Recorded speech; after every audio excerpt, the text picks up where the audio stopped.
Hi everyone, so for anyone that's new here, I'm Fraser and I've been cruising mostly solo now for the last couple of years, and in that time I've been with 7 different cruise lines and a number of different ships.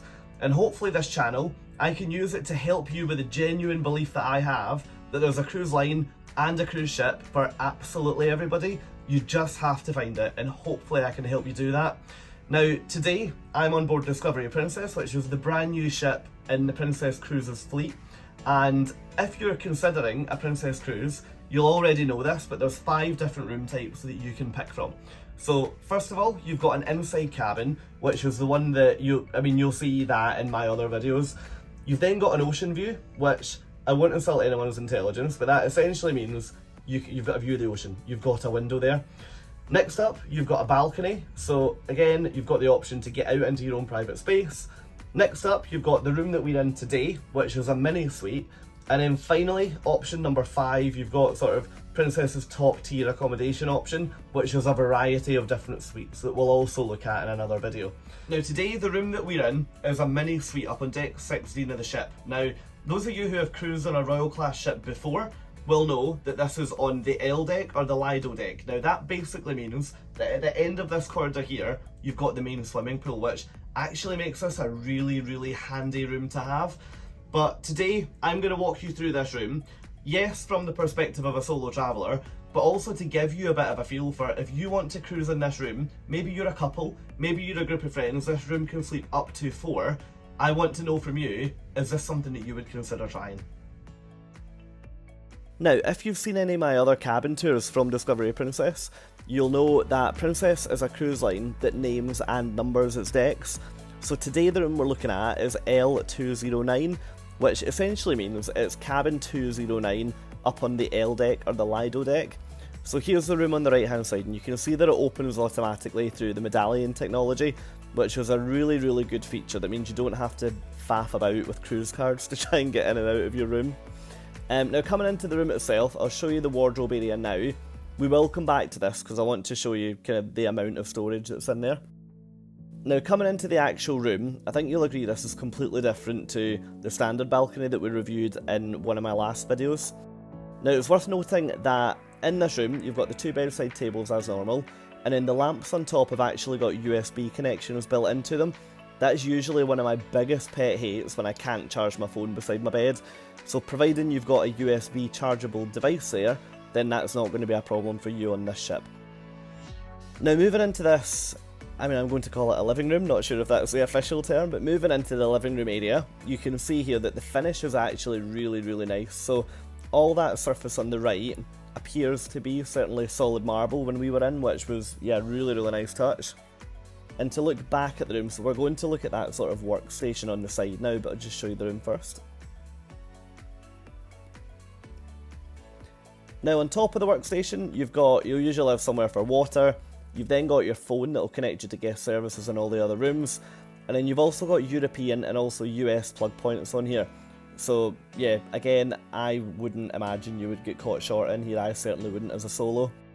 You've got these 3 shelves, which you'll know from my other videos. I don't understand what you put in them, so if you know, please tell me.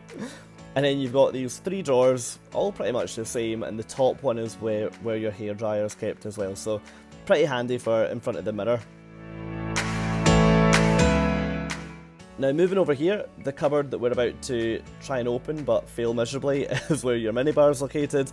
So again, my top tip, if you've got a drinks package, get that full of water on day 1, or get a couple of cans of juice, and that way you've got the luxury of having a drink in your room. Now coming out onto the balcony, you'll see that this is quite a forward cabin L209.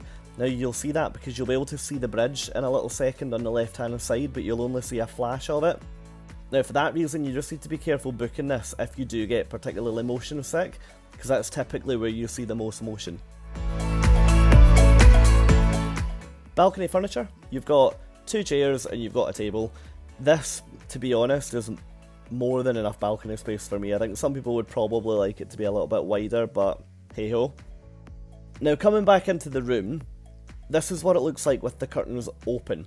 And one of the big benefits to these mini suites is that you can almost create an additional room by closing these curtains, and then you've suddenly got a living room area on the other side and your bedroom here, or if there's 4 of you in this cabin, you would have potentially 2 in the bed area, and then another 2 in the other room.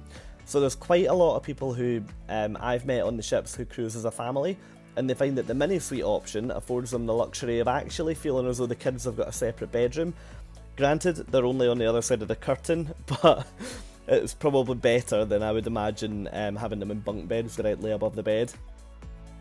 Now, coming over to look at the wardrobe area, now you've got 2 mirrors side by side here. One is kind of half height and the other's full length, and then you've got a little, I would call it a shelf or a dish that you can put your keys and you can put your phones and stuff on when you come into the room. And then coming around here, if you've been following me for a while, you'll know that I used to absolutely loathe this area. I just found it really difficult to organise, really difficult to keep tidy, and yeah, a little bit of just an open cupboard. But I actually now really like it, providing I'm organised. So in here you've got loads of shelving, you've also got a safe, which on Princess there's no additional surcharge for that, so that's brilliant. And then on the right, you've got loads and loads of hanging space, and you've also got your life jacket sort of stored above the rail as well. Now, bathrobes are in your room, but if you arrive and they're not, you can order them pretty easily by just jumping into the Stateroom Amenities tab on your TV. Now, next up, into the area that is also one that I quite like to have a moan in. Now, this is the bathroom, which, to be fair, pretty decent sized bathroom. I love the fact there's a bathtub in here. I've never actually cruised in a room with a tub, so that is definitely one of my life goals. But you know what I'm going to say already. Why is there a shower? Why is there a shower curtain in here? It is my 100% pet hate in life having a shower curtain while I'm trying to shower, because 100% you just end up caught in it. So hopefully they'll get replaced for shower screens at some point. You've also got a washing line in the shower as well, which I didn't actually show you in this video, but if you need to dry your clothes, then that's absolutely no problem at all. But yeah, pretty clean, or very clean, really functional bathroom. So, do you know, if all I can complain about is a shower curtain, then yeah, we're doing alright. But hey, let me just give you one more sweep of the room, and while I do that, I'd just like to thank you for watching today. Now, if you found this video useful, if you've enjoyed it, I'd really appreciate if you could give it a thumbs up directly underneath it. And then also, if you think about subscribing to the channel, it would be brilliant to get the opportunity to show you more rooms and more vlogs from more ships in the future. But look, for now, thank you so much again for watching, and I'll catch up with you soon. Thanks. Bye.